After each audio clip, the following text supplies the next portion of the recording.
Everybody, welcome to Two Out the First. It's August 26th, 2024. I'm Ryan Balaji. Thanks for being here. Whether you're catching us live on live stream on whatever streaming service of your choice or catching us as a podcast after the fact, thanks for being here. We had a heck of a weekend. Hope you did too. Lots to talk about. Plenty of drama in the world of golf. Most of it inside the ropes, which is great. We like to have that kind of drama instead of the other kind of stuff.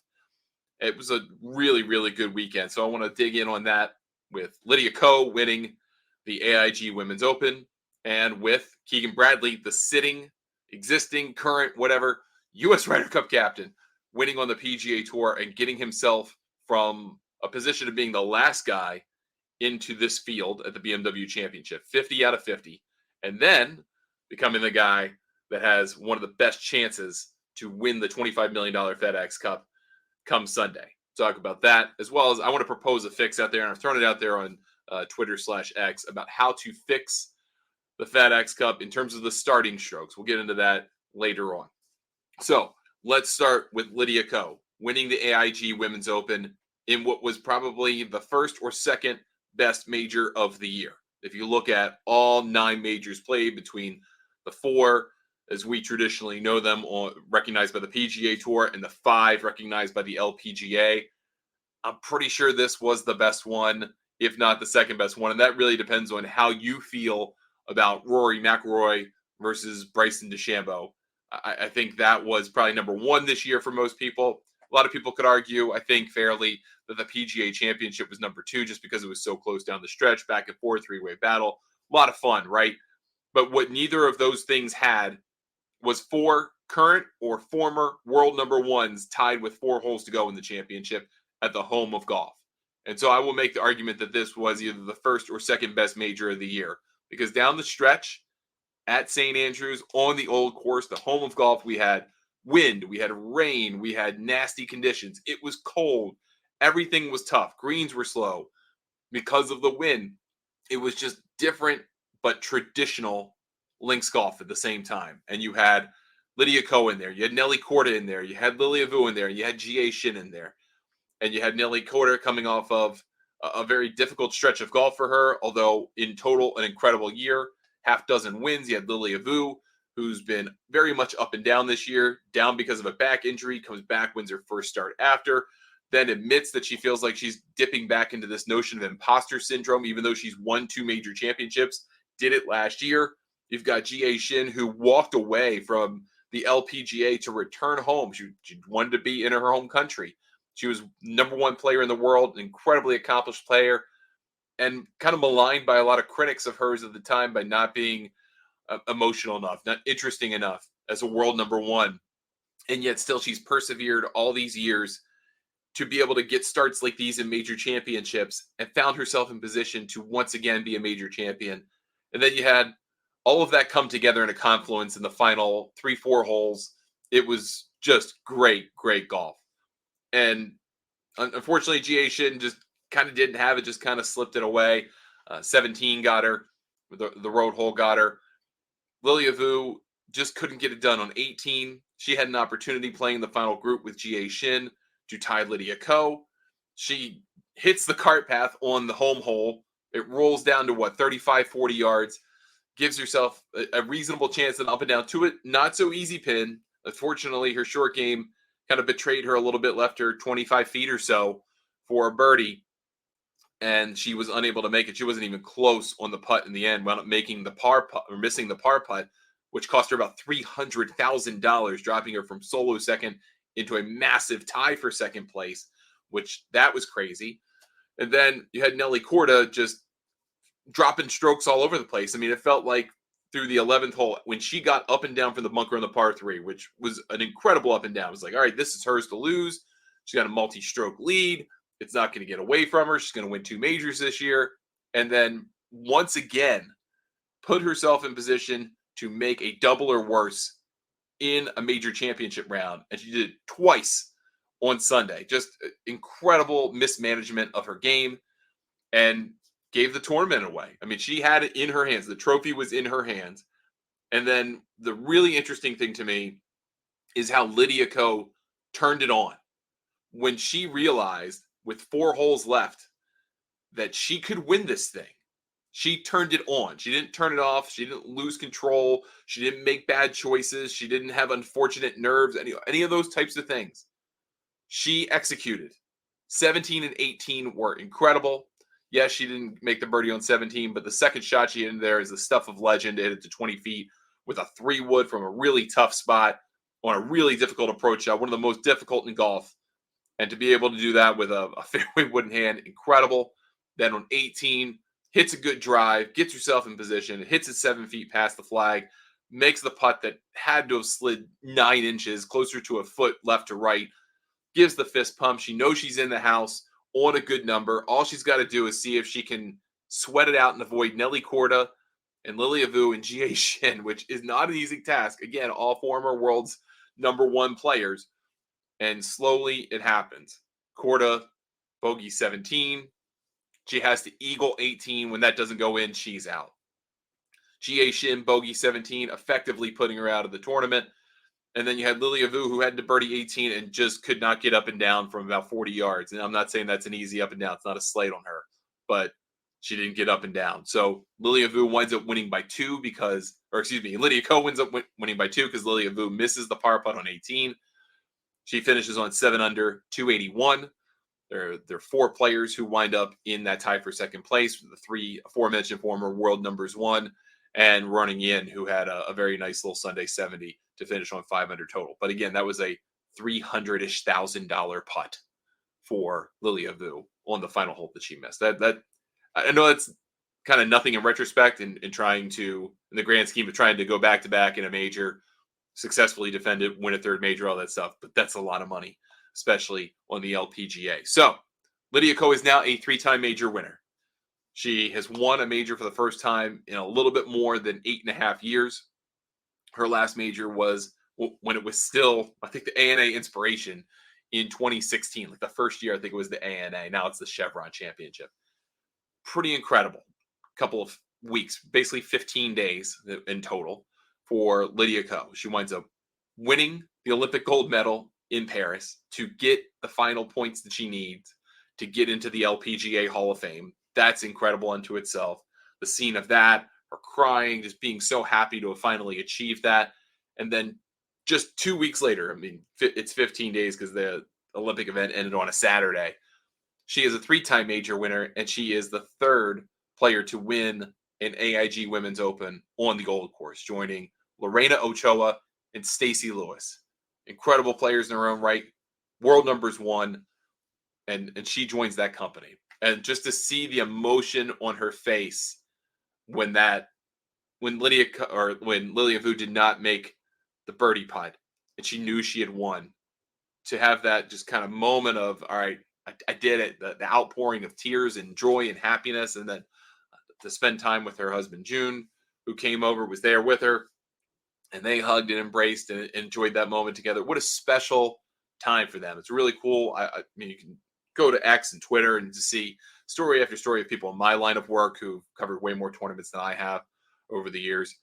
And they have nothing but positive things to say about Lydia Ko, even when they've been critical of her. And I would invite you to read Kevin Van Valkenburg's anecdote about his time covering Lydia Ko when he was with ESPN, the magazine. Just really great stuff. Very enjoyable.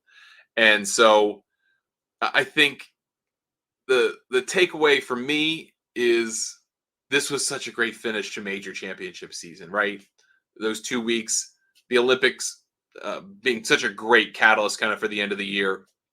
Obviously with Scheffler winning, that being very emotional for him, Ko winning to get to the Hall of Fame, and then winning a major on top of that to end that part of the season. She still has a great opportunity to win the Race of the CME Globe and the CME Group Tour Championship, make $4 million in one fell swoop. There was a lot of talk, and there has been a lot of talk for probably the last couple of years about Lydia Ko entertaining the idea of retiring. And in part, that was because last year she struggled so much after a great 2022, kind of the defining comeback year of her career, that she fell right back into what had been hurting her so badly.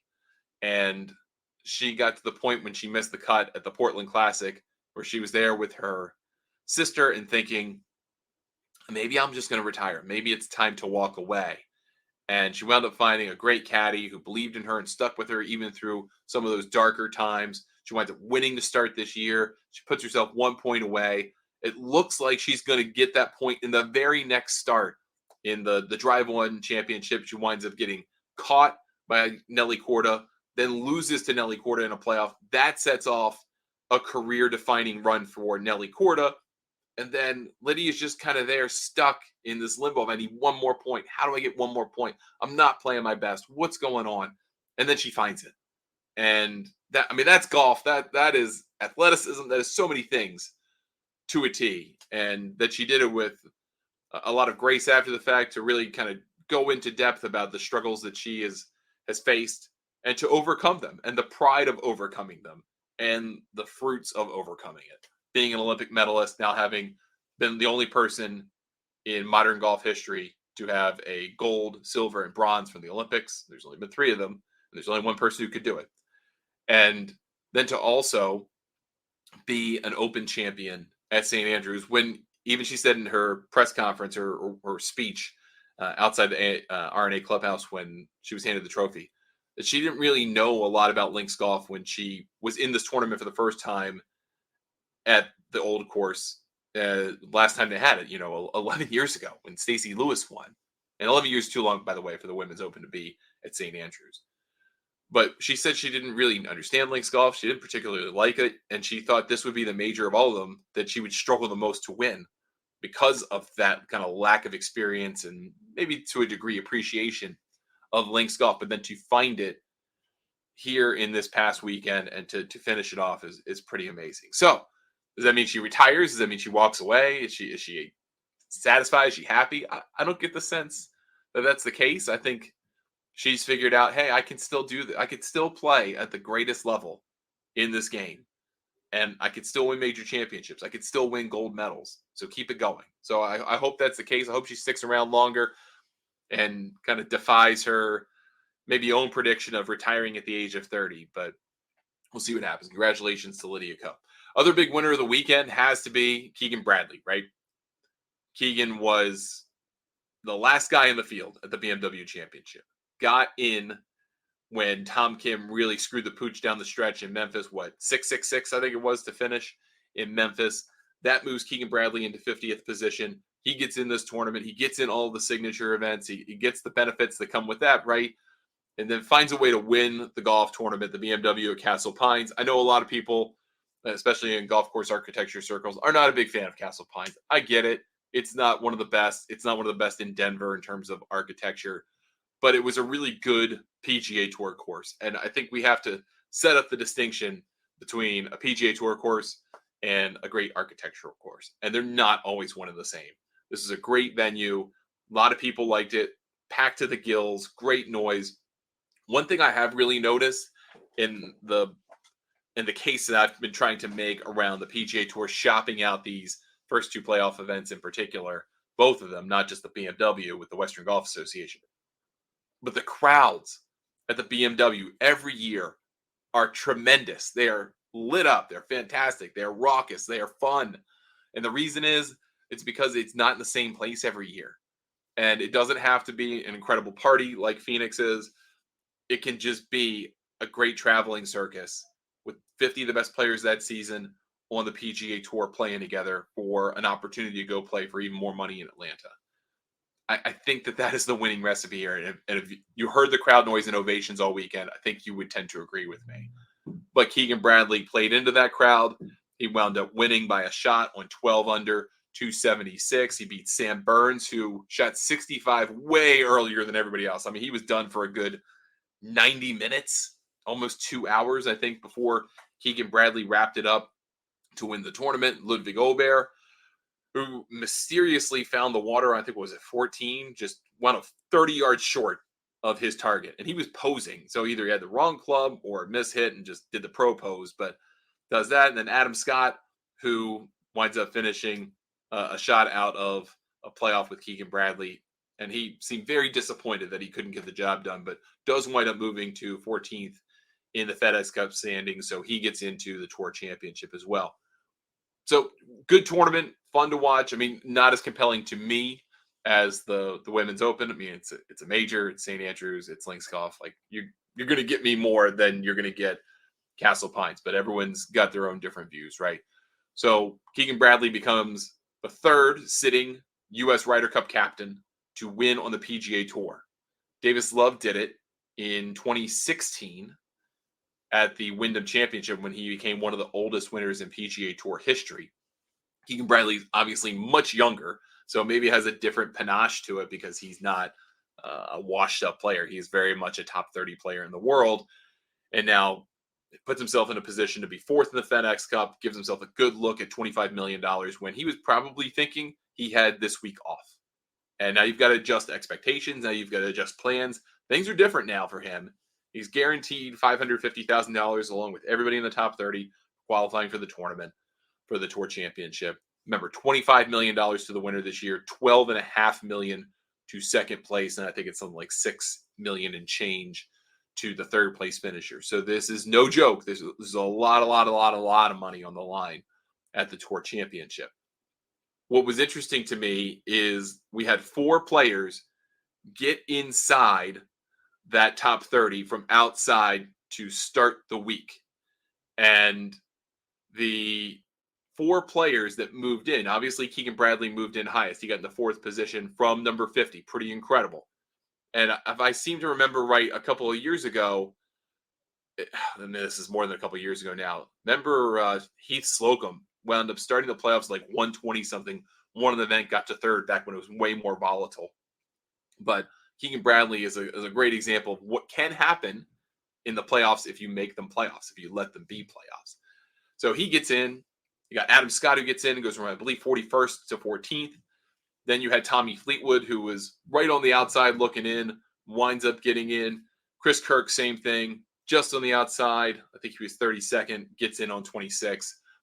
Big deal for him because that means he gets into all the majors, basically gets all the signature events, all that jazz, even though he was a winner at the Century earlier this year. So he would get to defend that title. So you've got that volatility, which I think is a good thing, right? Because after the first event, we only had a couple guys move in and out. And that's really what the playoffs should be about. It should be about the opportunity to change your life with one good week or 2 good weeks. But a lot of the pushback is going to happen now. It's probably already started. Oh, we're running a net tournament this week. We got a handicap tournament because all of the points that have been accumulated through all of these events are translated into starting strokes for the Tour Championship. Scotty Scheffler's number 1. He's 10 under. Xander Schauffele's number 2. He's 8 under. So on and so forth, all the way down to even par, clusters of 5 after those top 5 players come in at 8, 7, 6, 5, right? And then you have clusters of 5, a 4, 3, 2, 1, and even. So players who are ranked 26th through 30th start with a 10-shot deficit going into the week. Good news is, even if that's practically impossible to overcome in 72 holes, you still get paid a lot of money, and you get the benefits of getting into the majors, and you get into the signature events next year. Your schedule's set. You're in a really good position to be able to keep your spot from one year to the next. It's not guaranteed by any stretch of the imagination, but you're at least in a good position. You have all the advantages you can possibly have. So there's that. But what I would like to propose to you is a different version of the FedEx Cup playoffs. Now, I've seen all kinds of versions over the years. I've made all kinds of ideas and proposals over the years. This is, again, the 18th year we are getting old of the FedEx Cup playoffs. There are lots of different iterations of this. The first year, Tiger Woods just had to show up to win. And Eastlake was also in such horrible shape that they had almost had to have temp greens. 2008, Vijay Singh just had to finish the tournament to win. Then they said, oh, that's horrible. We can't do that. We need to come up with the potential for dual champions. So you could win the Tour Championship and the FedEx Cup, one or the other, right? So we had that for a long time. And that produced some interesting champions, right? But not anything that really seemed to connect because you still had conflicting points. So then you had with your reset. Then they decided for 2019, let's get rid of the reset. Let's get rid of concurrent winners. Let's have one winner. Here's starting strokes. And that's where that came from. And people pushed back on that right away because it's a handicap tournament. The whole season's reduced to a handicap tournament, blah, blah, blah, blah, blah. Now, I'm of the view that the format works. And the reason the format works is for people who aren't very online like me, is because it's easy to understand. You take away all the points, you don't go, well, if this guy finishes here, he wins the FedEx Cup. No, you win the tournament, you win the FedEx Cup. And they make that easy translation from points to strokes. And I think that is a good thing. However, I don't think having that translation happen with 1 week to go in the season is a good thing. I don't think that's particularly helpful to anybody because a variety of reasons. One, you have this complaint immediately set up as soon as the field is identified for the Tour Championship. Oh, here comes the net event. People get mad about that, right? You have that before one of the biggest weeks of your year, your Super Bowl event to end the year. People are mad. Not a good look. Also, you have 2 playoff events where you have quadruple points compared to the regular season. And those events are set up effectively to protect your best players just so they get to East Lake. It's almost impossible to have a radical amount of movement between those 2 events from 70 down to 30. You move like 5 guys. That's it. 5 total guys. That's nothing. Doesn't mean anything. So you move less than 10% of the playoff field. Everybody was pretty much guaranteed to get in. Top 25 were already in, right?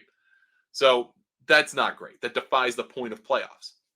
So what I would like to propose is fixing that by having starting strokes come into play at the beginning of the playoffs. Go through the whole exercise of the regular season. Have your Wyndham Championship. Have your 70 players and points who get in. You have that be an official cutoff, right? Like you have it now. And then you have your Comcast Business Top 10. Your regular season champions get an enormous bonus, just like they already do. Make a big deal out of it. Make sure the people actually show up to some kind of ceremony to get the money, which would be nice for the sponsor. And then you assign them their strokes. And you go, okay, Scotty Scheffler, you won the regular season. You start at 10 under par to start the playoffs. Congratulations. Xander Schauffele, your second, great year, buddy, -8 to start the playoffs. And move it on down so that you set up the top 2 seeds to have an advantage over everybody else. The next group plays down to 6 under par, and then you do it in clusters of 10 all the way down to even par down to the bottom 10 players who get in the playoffs. Now, we don't care about points anymore. We just have tournaments. We had the FedEx St. Jude. We played that tournament, and we have a 72-hole total. Whoever wins that 72-hole total gets the medalist bonus, $3.6 million. Big deal for you. That's great. Not only because you won the tournament, but also because you are definitely moved way up in the standings for what we're going to make the new FedEx Cup playoffs to be. Because we're going to take your starting strokes and combine them with your 72-hole total for the first event. That's going to be your new place on the leaderboard after the first event. The top 50 players in the leaderboard after those 72 holes move on to the next event. They get into the BMW Championship. From there, we're going to play 72 more holes. Again, no cut in either of these events. We're not changing any part of that. You're going to have a 72-hole total for the BMW Championship. You're going to add that to your total from the starting strokes and the FedEx St. Jude. The top 30 on that combined leaderboard gets to East Lake. Then, from there, that's the starting point for the Tour Championship. And that might mean that you have 2 players with a chance, 1 player with a chance, 10 players with a chance. A lot of things can happen in 2 tournaments. But now you have a system where everyone knows going in, here's how the regular season went, here's what the playoffs meant to that, here's who has a chance to win the big money. What I would also say, in addition to having, obviously, your medalist bonus for the BMW Championship, you have a medalist bonus for the Tour Championship. Keep it consistent from event to event to event. So it's meaningful, right? You don't have to celebrate it like you would winning the BMW Championship or the FedEx Cup St. Jude, but at least it's a nice booby prize for the players who have no chance to win the FedEx Cup. And it's $25 million first place prize, right? That makes sense. Just do that. Now, we ran an experiment of this, ran an article about it at golfnewsnet.com. We did have a perfect alignment, right? Because we couldn't run the system how you would want. But 38 players out of the 50, because there are 2 guys who withdrew, McIntyre and Matsuyama. So those guys, you make it 40. So 40 out of 50 players would have qualified in the system. 10 players different. Well, 10 players sounds a whole lot better than 5. That's 10 players out of 70, and you could still see more volatility than that over the course of a playoffs if you ran it more consistently. And the reason I say that is because a lot of the players who compete in the playoffs, if you're basically in the top 25 in the FedEx Cup points going to the playoffs, there's almost no chance that you get kicked out of the Tour Championship. If you're in a tournament with a chance to win, you compete, right? You're trying to win. But if you're not, you can kind of coast. Don't take it too hard. Don't stress too much. Try to win as much money as you can. Make sure you get to the playoffs. Make sure you get to Tour Championship. Make sure you get to the end, right? You can get a big bonus. But you can kind of take some shots off. In this format, you couldn't, right? If you just kind of resigned yourself to having a bad week because you're doing really well in the standings, well, you might get passed seriously and your opportunity to win the FedEx Cup goes away. It just takes a bad 9 holes to make that happen. So instead, you have 144 holes to make it all happen. Every shot matters. It all adds up. I think you get a much tighter race than what you would see in the leaderboard that we have at golfnewsnet.com, where you would have Xander Schauffele up 2 on Sam Burns, who's had the best playoffs against par, but came in with a reduced number of starting strokes in that system. Scotty Scheffler's way back because he didn't play well last week, and he played okay in Memphis. I mean, he played well, but not his best. So he found himself out of the running to win. If you accept that the FedEx Cup is not to determine the best player on the PGA Tour, you can have a whole lot more fun with it than you do right now. If it's designed to be a protection plan for the best players, move a lot of that money to the Comcast Business Tour Top 10 and just have the FedEx Cup be a playoff system that's fun. It is a lottery, and you got to play well for 3 weeks and make it happen. Decide that, and then you can really make this thing connect better. It makes every event more meaningful, makes Memphis more meaningful, makes the BMW more meaningful, makes Atlanta more meaningful. Everybody wins there. So that's my proposal. You can tell me you don't like it. I would love to hear your ideas, or if you even care about the FedEx Cup at all. I've heard from some of you that say, I don't care regardless. I just want to watch the golf, and I find the points or the system annoying. I get that too. So love to hear from you. Ryan at thegolfnewsnet.com, Twitter Threads, X, Instagram, Blue Sky, Ryan Ballingy, Facebook, YouTube, Ryan Ballingy Golf. Before we get out of here, I want to give a quick shout out to Matt McCarty on the Korn Ferry Tour. He won his 3rd tournament of the season at the Albertsons Boise Open, won by a couple. He gets an instant promotion to the PGA Tour. He gets to play the FedEx Cup Fall. He's the first guy in 3 years to get a Battlefield promotion, a 3-win promotion. So he gets to play all the fall events for PGA Tour purses. He's in. He's got a card for next year locked up. He probably will want to play the Tour Championship, the Korn Ferry Tour Championship out at French Lick. We'll be there live on GNN TV. But he will probably want to play it just to make sure he gets number 1. Once he gets number 1, then he gets into the U.S. Open and the Players and is fully exempt for next season. So there's still a big carrot there, but he has won 3 times now on the circuit this year. Congratulations to him for doing that. So big accomplishment there. And then shout out to my buddy Bryson Emmer, who I played with earlier this year in South Carolina. He was one of the last guys in the field at the Albertsons Boise Open. Had himself a great week, gets himself to 128th of the points, gives himself at least one more look at the tour this year. He gives himself a pretty darn good chance to get into 120th or better to get into the 3rd leg of the playoffs. And then it's anybody's game to see if he can get to the top 75 for that Tour Championship. All right, it's going to do it for us today on the show. We have lots to talk about, even that happened today. We'll talk about it tomorrow. We've got President's Cup qualifiers. We've got Solheim Cup teams named, at least automatic qualifiers on the U.S. side and the European side. Also, Suzanne Pedersen named her captain's picks today. We'll talk about that tomorrow. Lots to get to there. And then we've got a Tour Championship to talk about. And usually we get a State of the Tour address from Jay Monahan. Will he say something interesting? We'll see what happens there as well. Again, email me, Ryan at thegolfnewsnet.com. You know where to find me on all the social media handles, either Ryan Ballingy or Golf News Net. Leave us a 5-star review if you're catching us as a podcast. Helps us reach more people. Hit that thumbs up, subscribe, all that jazz. If you're catching us on video or as a live stream, back with another show tomorrow. Thanks so much for spending some time with us. We'll catch you next time on 2 Off the First.